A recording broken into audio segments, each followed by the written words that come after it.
Hello everyone, কেমন আছো তোমরা সবাই? আশা করছি সবাই খুব খুব ভালো আছো। সুজিত পিয়ালি ব্লগে তোমাদের অনেক অনেক স্বাগত আর অনেক অনেক ভালোবাসা জানিয়ে আমি পিয়ালি আজকের ব্লগটা শুরু করছি।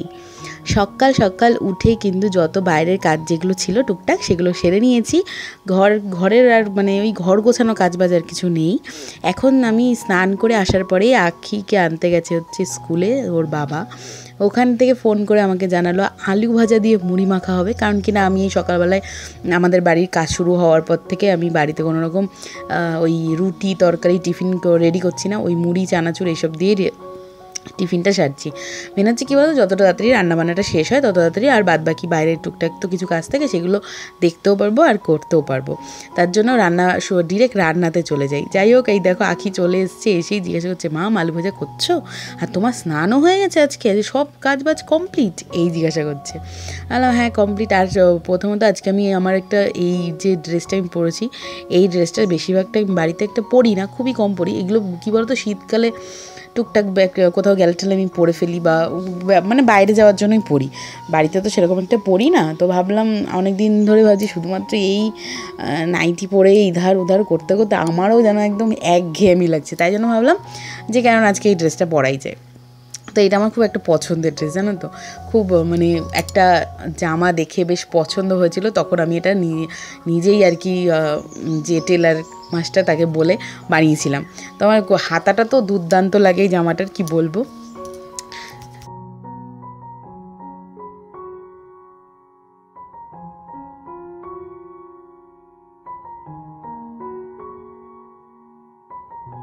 আখি তো এসেই বললো মাম তুমি কি এই জামাটা পরে নিলে বাড়িতে? আমি বললাম হ্যাঁ বাড়িতেই পরে নিচ্ছি।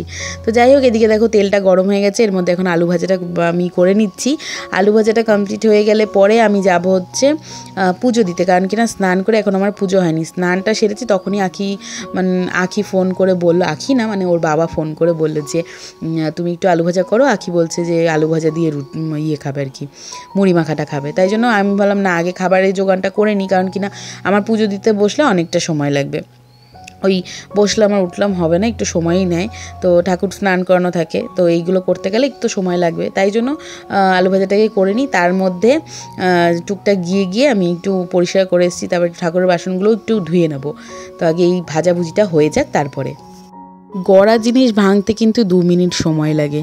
তো আজকে কেন বললাম এই কথাটা তোমাদেরকে পরে দেখাচ্ছি, যে একটা শখের জিনিস ভেঙে ভেঙে ফেলা হলো, তো তোমাদেরকে সেটা পরে দেখাচ্ছি। 10:30 11:15 মতো বাজে। আখির তো আসতে এরকমই সময় লাগে, কারণ 10:30টার সময় স্কুল ছুটি হয়।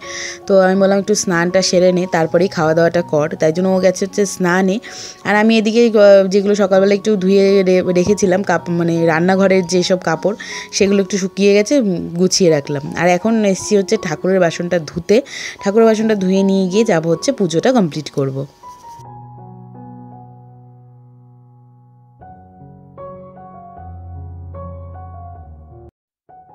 ওদিকে তো আখির বাবাকে দিয়ে দিয়েছি হচ্ছে মুড়ি মাখা করে, আর এদিকে চলে এসেছি আমি আমার ঠাকুরের জায়গা পরিষ্কার করতে।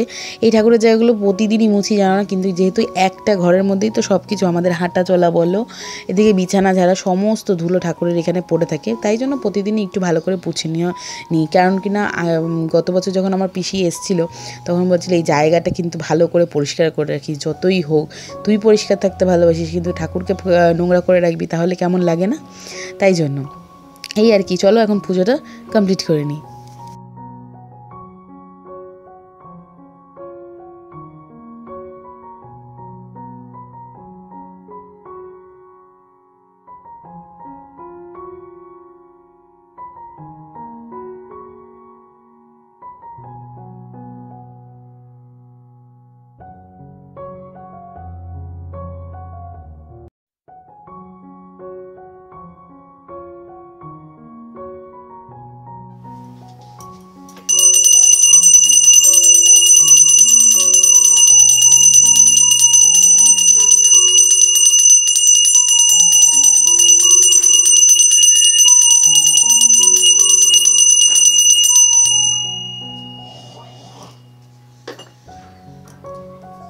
পুজো কমপ্লিট করে চলে এসেছি। এখন আমি একটু নুন চিনির জল বানাচ্ছি, কারণ কি না গতকাল আমাদের এত পরিমাণে রোদ উঠছে তো এই জন্য না মানে আমাদের একজন মিস্ত্রির মাথাটা ঘুরে গেছিলো, উনি অনেকক্ষণ বসেছিলেন। তো নুন চিনি জল করে দেওয়া হয়েছে, কারণ হচ্ছে প্রেশারের ব্যাপার, হয়তো আমার ওনাকে দেখে মনে হলো হয়তো হাই প্রেশার ওনার আছে।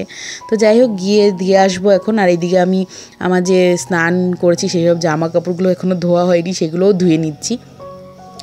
আর ওই জন্য ভাবলাম যে আগের থেকেই ওনাকে 1 বোতল জল আমি করে দিই, তাহলে যাতে পরে সমস্যা না হয়, আগের থেকেই প্রোটেক্ট করে রাখা আর কি।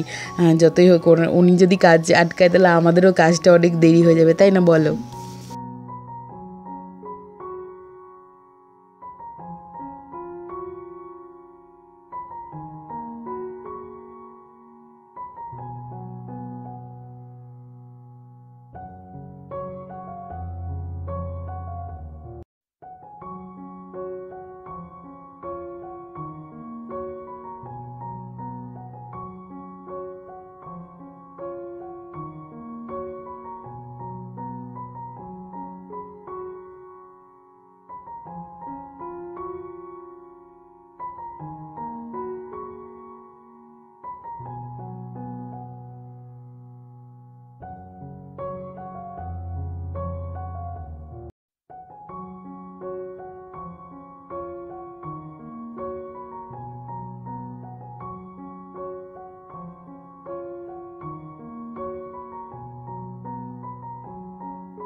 দেখো আমাদের না ভিতটা রেডি হয়ে গেছে, তাও ওর মধ্যে এখন বালি মাটি ফেলতে হবে।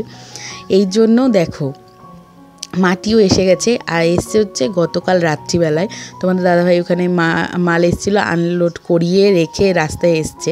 তো এখনই আজকে আস্তে আস্তে, আর ওয়েদার তো এত খারাপ হয়ে গেছিলো ওই মাটি আসার পরে যে তোমাদেরকে কি বলবো। এই চক্করে আজকে তো খাওয়া দাওয়ার কথাও আমরা ভুলে গেছিলাম, যে তোমাদের সঙ্গে আমি সেটা শেয়ারও করিনি। যাই হোক, এই সামনে যে ইটগুলো রয়েছে এইগুলো দিয়ে ওনারা রাস্তা রেডি করবে, তারপরে আস্তে আস্তে মাটি ফেলবে। আর এই যে আমি তোমাদেরকে বললাম যে সব জিনিস গড়তে সময় লাগে না, কিন্তু সময় অনেকটা লাগে, কিন্তু ভাঙতে 2 মিনিটও লাগে না। এই যে দেখো গড়া জিনিসটা ভেঙে ফেলছে, এই জন্যই তোমাদেরকে বলেছিলাম যে শখের জিনিস ভেঙে ফেলছে, দেখে না সত্যি খুব খারাপ লাগছে। যদি ওনারা আগের থেকে বলে রাখতো যে এখানে গাঁথনিটা না করতে, তাহলে ভাঙতে হতো না, এই আর কি, জিনিসটা নষ্টও হতো না, এই আর কি। এটাই তোমাদের সঙ্গে শেয়ার করার ছিল। তো চলো তোমরা ভিডিওটা দেখতে থাকো। আজকে ভিডিওটা তোমাদের কেমন লাগলো সেটা কিন্তু জানাতে একদম ভুলো না। তো চলো তোমরা ভিডিওটা দেখতে থাকো।